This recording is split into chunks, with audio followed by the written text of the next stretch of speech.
Welcome to Behind the Manga of Ikenai Kanojo no Otetsudai. I'll get it eventually. I mean, you're always really close. I think you get like 90% credit. Excellent. Well, we're in this exciting third chapter of Ghost Girl. Yes, indeed. It's a fantastic manga. We're hitting top of the charts every release. Finally, the recognition and the praise we deserve. Tom, what's going on in this chapter? Well, right at the beginning, it's another recap. It's the weirdest thing. I've never seen a manga where the first three chapters, well, I guess like the second and third chapters, both start off with a recap. Yeah, it's kind of rare. I mean, I know it's like Dragon Ball Z, the first 10 minutes is a recap of the last few episodes. But, yeah. But that, I never enjoyed that, so I don't know why they want to do it here. But, you know, if it was scanlated on a monthly schedule, I could see that, something like that. And we don't know if it was every week. I did not ever research that, but I would guess it's monthly, but that's just guessing, really. Well, I don't mind too much because we get to see the lovely ghost in the flashbacks and all of her super kawaii expressions. Wow, you got it, dude. Nailed it. But yeah, I mean, the first two pages are just recap. There's this one, I will give them some credit, though. The author, this recap is contextualized in universe. It's got the Ludo narrative, whatever, you know, those buzzwords. The main character, Yohei, is actually explaining what had happened in the previous two chapters to his friend in real life, you know, so it's like, it's not just like the square text bubbles. And in the last episode, she turned into Gondola, as we can see right here. A very disturbed looking gondola, yeah. All right, so we're on the quest to make this cute ghost girl some friends. She made her first friend, who's a human. Yeah. And now human boy is looking at other ghosts apparently run around the field. I didn't realize that they were ghosts. I thought no, they are. You're right. I thought it was just some kind of like an artistic style, like they're really into playing kabaddi, so they got like passionate. But of course they're ghosts. Like, how stupid am I to not realize that? Well, no comment. But I've only learned of kadabi from Chio-chan. Exactly, Me too. Yeah. Apparently, it's pretty big in India. I think that's where it came from. I have no idea. Yeah. But here we go. He's talking to his real life friend. Before we leave the kabaddi page, I've got some behind the scene word choice trivia stuff. So in the bottom left panel, he calls his friend a normie, right? Mm-hmm.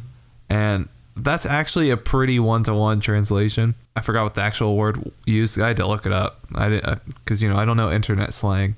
But apparently, even the dictionary said that normie was like an acceptable translation. So I was like, that's cool. Are you telling me that you took a Japanese word and then you just translated it into English correctly? Yeah. Yeah, I know. It's very surprising. But no, I mean, because if you see normie in a scanlation, you're going to think, man, this guy's taking some liberties, right? See, I don't think that at all. I think, pardon the phrase, but even normies say normie now. That's true, but still, I don't know. The other side of that coin, though, is the bottom right panel where he says rando. That was creative liberties. So, you could see it go either way. Where's rando? In the bottom right panel, he says rando. Yeah, that's a little bit more. It kind of is, but I feel like it fit the feeling or whatever at the time. So here we see him talking to his IRL friend, trying to get the ghost girl friends. He's discussing his problems with his bro. It's bro talk. Yeah. Saturdays is for the boys. But I like this. He's asking the important questions. Is this girl cute? Yeah. See, this guy, he's like, I don't know if a womanizer is really the right term, but he's a player. He's like kind of a playboy kind of thing. Like, he's got that earring type situation going on, which is like a Japanese player kind of pretty boy thing. He's basically just not autistic like us. I like how he's saying, you're really talking about a real life girl, right? Cut to the chase with me, man. You don't need to dance around. You don't need to tell me lies. All right, here's where I start to get confused. So Ghost Girl has materialized in the empty desk. What does this expression convey? Is she embarrassed that he's like, I'll be her friend if she's cute? Is she embarrassed by what MC is going to be saying or the implications of it? No, I think it's more like the former, what you said. I think she's just embarrassed that she's being talked about and how he's like, man, if she's cute, then I'll be her friend, that kind of thing. Let's insert for a minute. Do you think she would want him as a friend when he says that because she's so desperate for friends? Or is that like a complete turnoff for her? Or is she just like super excited at the prospect of like, oh, somebody says they'll be my friend and doesn't matter what the classifications are? It's a very good question. I think it's a little bit of column A, a little bit of column B. I think she's probably desperate for any friend, and the idea that anyone would want to be her friend, I think that does kind of exciter, I would guess. Maybe because he's so forward and like outgoing, that might be because like, you know, as a self-described autist, if somebody's like too like upfront with me or whatever, or like they're like too I don't know, sociable or something, it's like I start to think, what's your game, dude? Like, so maybe she's thinking that to a degree. In this one as well, he kind of feels a presence, or he at least sees MC looking over his shoulder. Well, my guess here is because Yohei's like, no, bro, I'm not lying about the ghost. And then he's like, what? Like, you're serious? And here we go. She has poison effects. She Yeah. can breathe on you and make you cold and sick, because the Japanese have that thing. If they're in rain, they get sick, or if they get cold, they get sick. Yeah. Well, I mean, it's kind of like a miasma thing, you know, with like the toxic gas. Once again, always chibis are great. This isn't really chibi, but it's like a low res type thing. And all the expressions are great. Just continually blushing. Oh, yeah. And then I like this effect too. Oh, that weird, like the sharp, staticky lines or whatever. Yeah, those are cool. So here I got a little lost.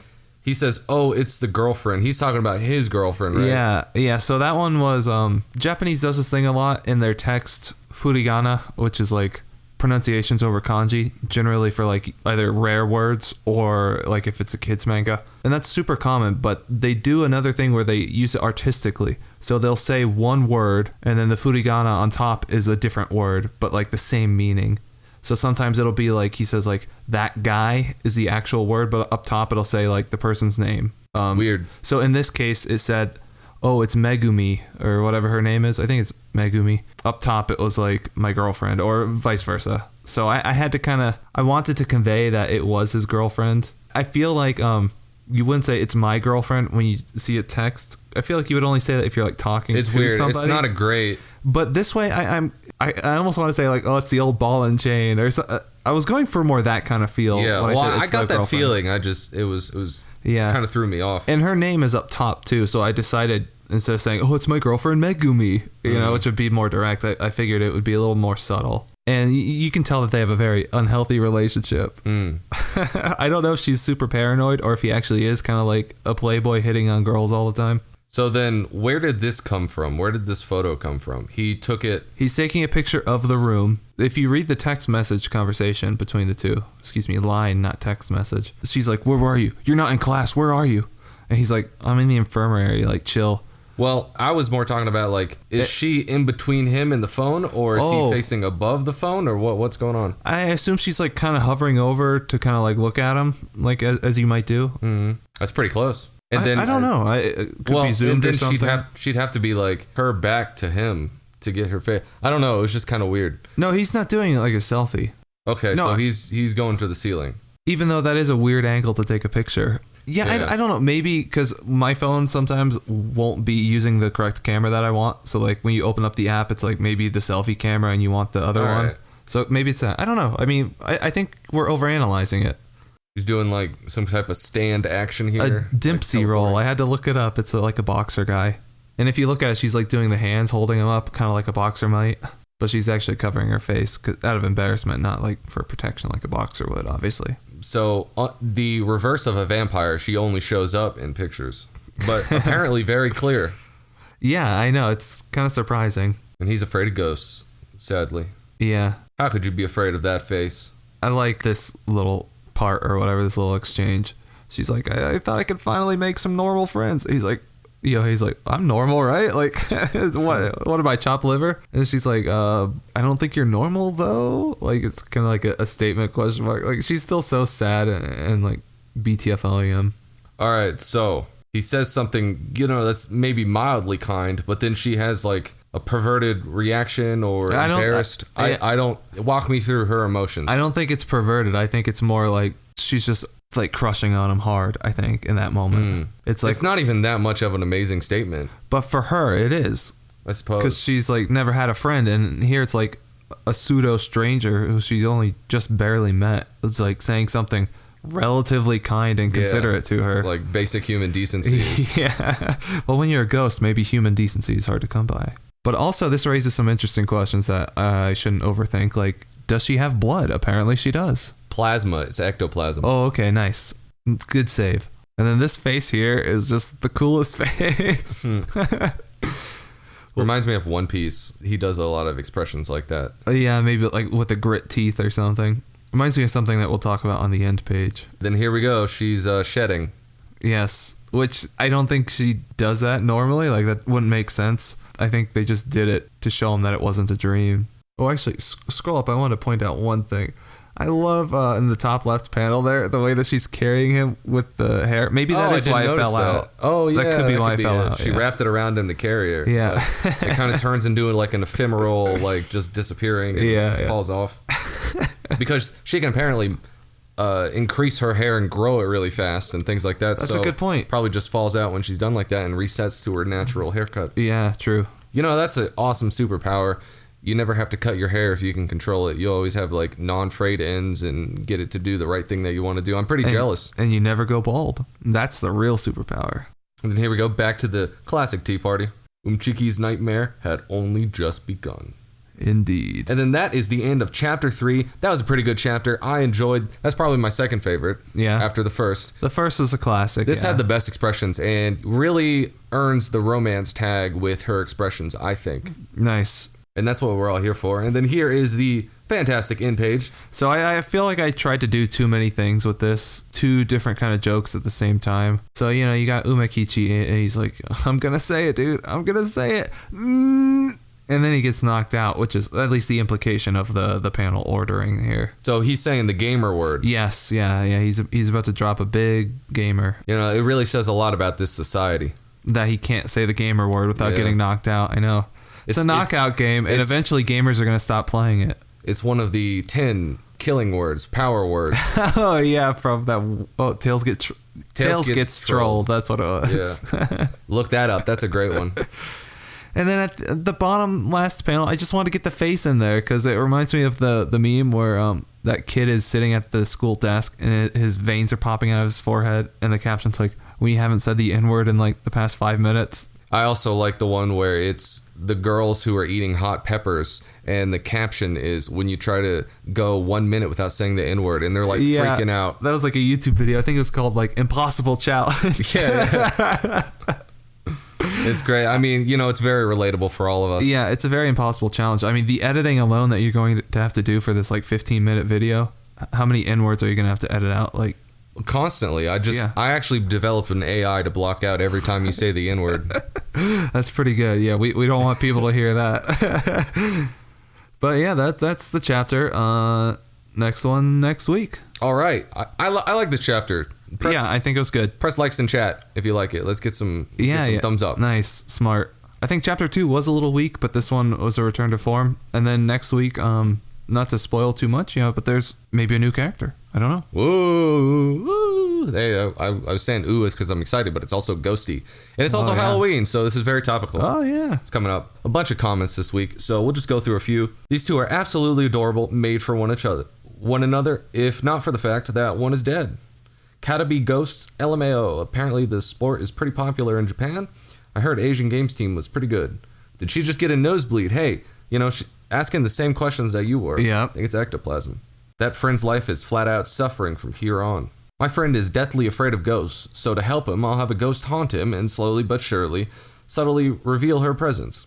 I'm such a good friend. Unironically, yeah, though. Yeah, it's exposure therapy, right? Yeah, and I mean, she's a good ghost, very friendly, more so than Casper, I bet, even. This guy's name is Based. It's only reads romance, and he says, I feel very bad for that friend. So that settles the debate. Is this a romance manga or not? So it is, so far, clearly. Well, he reads it. He reads it, so... Oh, okay, yeah, there it is. I lost my stuff at the end there. This manga's just too good. I agree. Nice. Umikichi, you dum-dum, you don't even have the N-word pass. Maybe that'll be the next ed page. That's terrible. Poor guy, says Varler. That guy says, LMAO, the Dempsey roll was unexpectedly hilarious. Who even knows what that is, you nerd? I'm gonna shame you for knowing boxing. The next comment says, that effing Dempsey roll. I'm dying. Ha ha ha, hag. He put a G in there instead of an H. And R.I.P. Umikichi, you poor soul. 2 people know about Dempsey rolls. Am I just that out of touch? I think so. I think it's the kids who are out of touch, actually. EXXP says, how terrible, LMAO. Mochi, who has a picture of Mochi. Nice. Says that's borderline torture. Here's a comment. LOL, I had to look up whether Kabaddi was really known outside the Indian subcontinent. Even I briefly doubted the location setting of this manga. Looks like it was actually an Olympic sport that's known worldwide. That's wild. Yeah, it is. I think it's just one of those things that Japan somehow picked up. It's strange. I'm gonna say the N-word. Umikichi, you can't. That's racist. Ha, watch me. We had some great comments this week. Thank you guys so much for commenting. Please look forward to the next one. Please understand, Ru. Small dev team. Small Scanlation team. Only one chapter a week. See you guys next week. See ya.